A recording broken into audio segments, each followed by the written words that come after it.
as usual, there's a lot of stuff happening on Twitter. The specific topic this time is surrounding the way that people are currently trying to police the way that you enjoy fictional media. Trying to decide for you whether or not you can be considered a fan based on the way that you consume your favorite pieces of media and the way you handle them.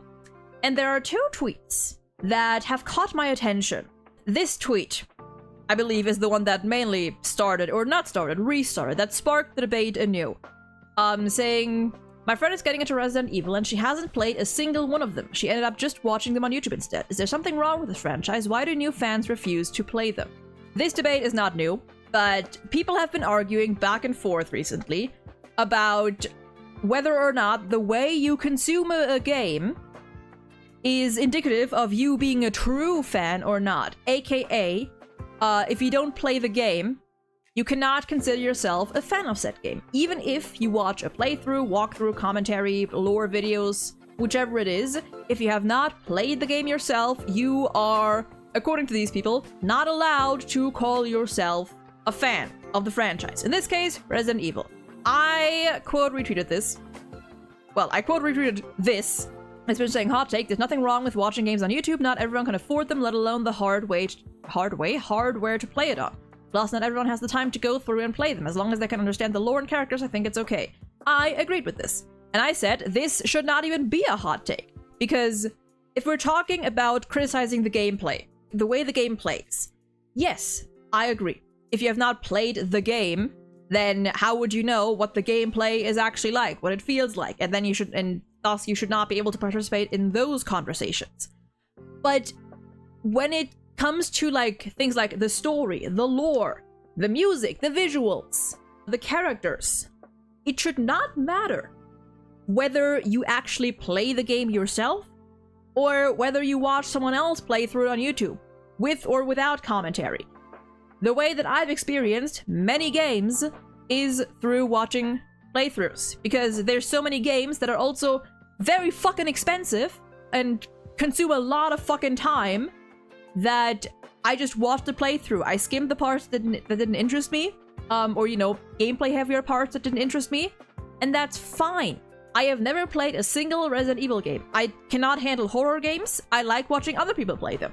I am a new gen-ish. I've watched Resident Evil 7 onwards being played by people, and I remember pieces of the previous ones whenever I saw people play through them, right? Now, would I consider myself a fan? No, but I like the franchise. I like it. AI the Somnium Files. Never played the game. I have the second game, I haven't played it yet.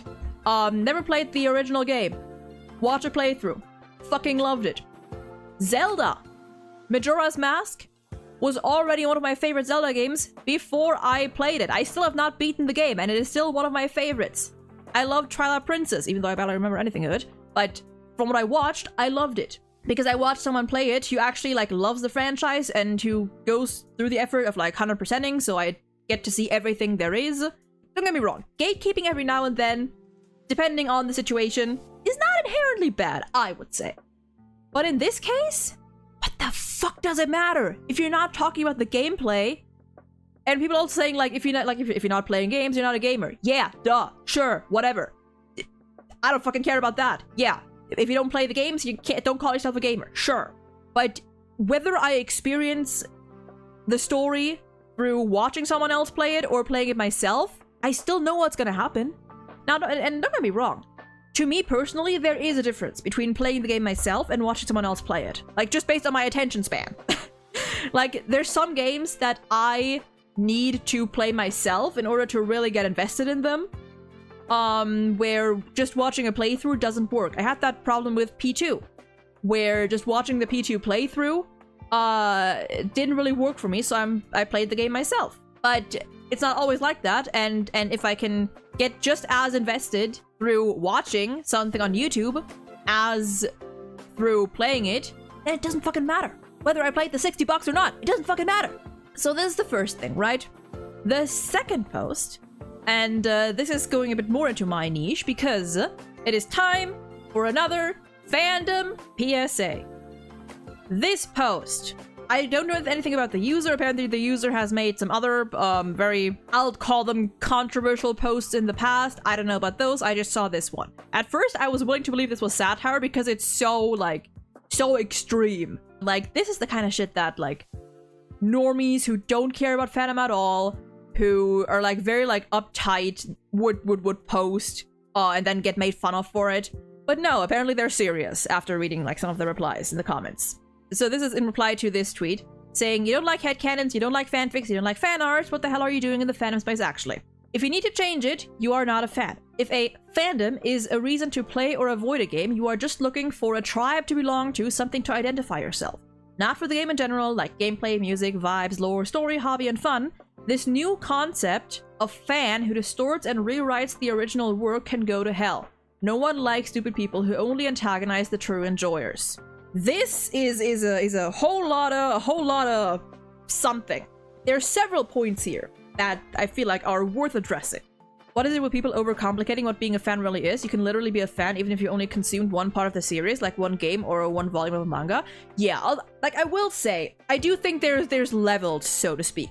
There's the normie level of fan, and there's like fans, like fandom active fans, like fans who actually invest time and energy into thinking about the media. Like, if you say you're a fan of Chainsaw Man, for example, but you've only watched the anime once, maybe twice, you don't really go into like theories, shipping, character analyses, you haven't read the manga, I would still say you can call yourself a fan, but you're not on the same level as like people who really like go into it, who really get into it, you know? But even then, like, there's no clear-cut definition for who is considered a fan and who isn't. I would say, like, if you're a fan, you should know about the thing you're a fan of, you know? Like, if you just watch a couple episodes of an anime and you call yourself a fan, I call bullshit, because you don't even know the full story. Not even the full, like, story of the adapted material. But, you know, it's not as like, cut and dry. This post right here, I just quote retweeted this with, I think, yeah, I just said this is a sad take, because it is. First of all, I'm going to assume that the person who posted this has joined fandom spaces during or post-COVID. The fact that they are calling all of this the new concept of fan is ridiculous, and it is just objectively not true. Let's work our way through this. If a fandom is a reason you play or avoid a game, you're just looking for a tribe to belong to, something to identify yourself. This is the only part of this post that I can somewhat agree with. I do not believe that a fandom or a fandom's reputation or whichever should dictate whether or not you enjoy, play, or avoid a game. It should only be based on whether or not the medium itself interests you. And the fandom, you know, if you want to engage with it, go ahead. And if it's too much for you, then avoid it. You know, just do it in your own time or with friends, with people who you know share the same mindset as you. This part I can understand, because there are people, definitely, who let their judgment of a game be clouded and twisted by the community and their view on the fandom. Not with the game in general, like gameplay, music, vibes, lore, story, hobby, and fun. This implies that this person thinks you can't do both. It seems that this person thinks that you can only enjoy or you can only engage with a game, in this case, two ways. Either you strictly adhere to canon and what has been confirmed and nothing else and reject everything else, or you completely ignore canon and only lock in on what you want to believe and you completely deny everything that is official.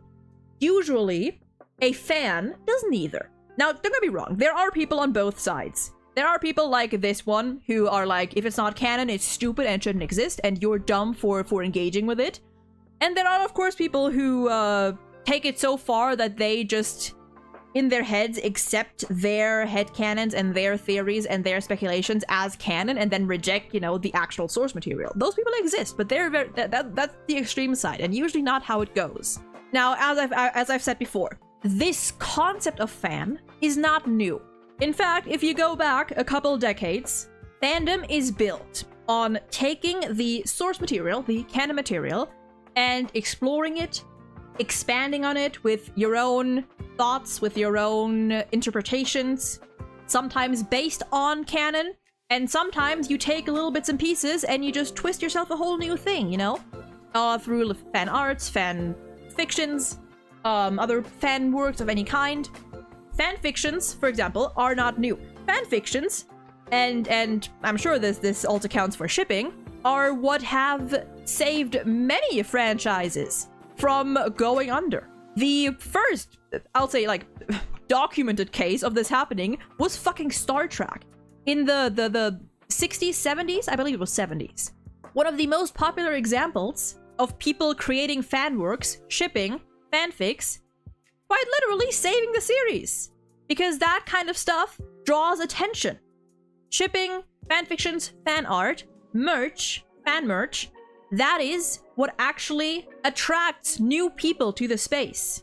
Edits as well, fan edits.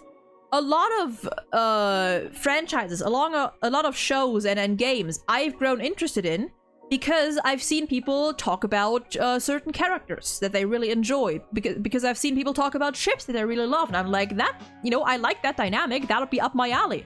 And I've seen fan arts and edits. And that's got me to check out the actual series. There is nothing wrong with not engaging with fandom.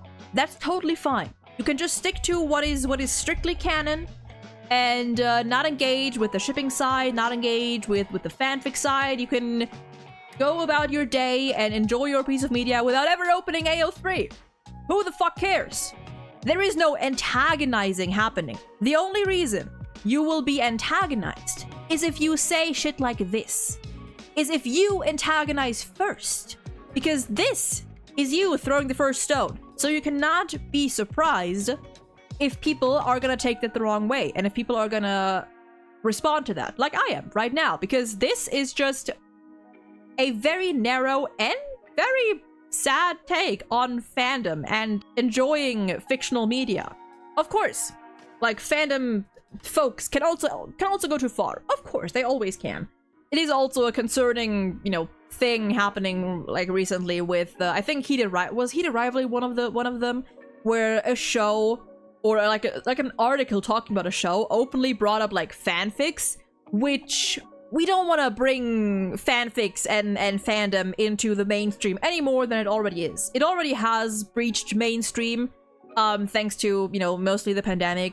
The normal kids having nothing to do, so they got into anime, and we see it now all over the place with these normal people trying to dictate how those before them should enjoy the content. But this right here, I'm sorry to say, this has to be a new gen. Like, this has to be someone whose first experience with fandoms is like a couple years old at best, who got into a show through the mainstream maybe, and then saw what those before them had already established, and they were like, no, I don't like that actually. You go into a steakhouse and you complain that there's steak there. Basically. This is my response. Someone else replied to this, trying to interpret this tweet in a slightly different way, but still one I don't fully agree with. It's basically saying that respecting the source material, sticking to canon more, fundamentals of the characters as a whole, not headcanon scenarios, is a behavior befitting of an actual fan. Completely disregarding canon, preferring your headcanon or the canon you want is just parasitism. Parasitism, whatever.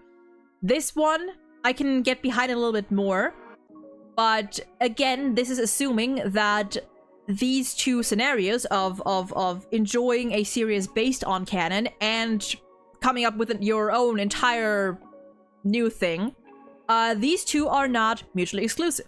You can go all out with your headcanons and interpretations while also acknowledging that they're just that. I can come up with my, I don't fucking know, trans Apollo Justice headcanon knowing that it's not canon. But I can still choose to enjoy it that way. I can still choose to interpret the character that way. But the idea that you have to be one or the other is so weird, because that's what fandom has always been about. And if you come in here and you're like, no, actually, it's canon or nothing, or it's based on canon or nothing, then respectfully get out. Just don't engage. I used to make fanfics in my head, but it was all good. Kind of boosts creativity even, since I've shared some aspects of my imaginary stories to the manga scripts I've made. Yeah, exactly. Dude, I'm a writer. I write occasionally. The difference between fanfiction and like just your original story is literally just one, you come up with the content yourself, and the other, you already have a template that you expand on. And you could argue that, assuming you take it, quote, seriously, it can be more difficult than just writing your own story. When you write your own story, you have to come up with everything from scratch. That is obviously like a huge separating factor, and that makes writing your own story more difficult, in my opinion, than just, you know, fanfic, where everything is set up. But with your own story, you can also decide how your characters develop. You have full control over everything. The development, the way your characters speak, the way they act, the way they look, their story, their dynamics with other characters, the settings, their interaction with their environment, etc. If you want to write a fanfic that is mostly canon compliant, you essentially have to, like, study the source material first. Unless you don't care about that, which is also totally fine. But in my case, for example, when I write a fic, or I roleplay with other people, I need my characters to be in character. I have gone out of my way to look through character dialogue and try to really, like, analyze what is their manner of speech. How are their sentences structured? Is there any, like, particular words or phrases that they love using? How do they react in these certain situations? How do they interact with these characters? What is their relationship to these characters? You know, all that kind of stuff that, to me, is super fun. But, like, if you want to be serious with about your fanfics, if you want to stay, like, mostly, like, if you want to adhere to canon, it can be pretty hard, especially if you have characters that act like have very specific quirks. And that write a very specific way. Writing some Ace Attorney characters is really fucking tough. Writing Larry, who in essence should be a very simple character, but I have to unstupidify him just a little bit, but not enough to be fully out of character. Writing Nayuta, it fucking sucks sometimes. Making a story, fanfiction, making a story you know might not happen officially, but it's alive in your head. Just don't go too far. Yeah, and like, not going too far in the sense of, like, don't push it onto other people who don't want to engage with it, you know? As with pretty much everything in life. As long as you're not hurting others, as long as you're not hurting yourself, ideally as well, who the fuck cares? And this is unfortunately something that we've just seen, like, over these past years. Especially, you know, with, as I've mentioned before, the pandemic bringing in lots of normies, as I will call them, and tourists, as I will also call them, who enjoy the media on a superficial level, but they don't fully engage with it. The way that a lot of normies consume media, whether it's a game or an anime, a show, whatever, is that they experience it once, and they enjoy it, they're like, I love this thing, or I hate this thing, or I like this thing, and then they move on. That is what I consider to be normie/tourist behavior. And that's not inherently a bad thing. When it comes to Resident Evil, I consider myself a normie. A tourist, maybe even. Just because I don't engage with those games the same way that real fans do. That speculate, that theorize, that write character analyses, that ship and whatnot. But I also don't go out of my way and try to police these people. Because these people, chances are, number one, have been there longer. They've spent more time thinking about that, about those games. And they know more than I do. And they have more experience in those games than I do. And that is totally fine. So I look at that and I go, cool. If these people are spouting nonsense, then that's for other fans who know what they're talking about to call out. And that's it. You don't need to reject fanon in order to be considered a true fan. I'm not gonna lie, like if you really want your game or your show to essentially get rid of all the fanon stuff, then don't be surprised if that ever actually happened. Chances are that your franchise would not nearly be as popular as it is now. Because whether you like it or not, fandom spaces are what keep these franchises alive a lot of the time.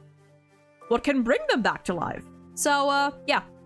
Enjoy your media in whatever way you want. If you want to go off the deep end, then just be aware.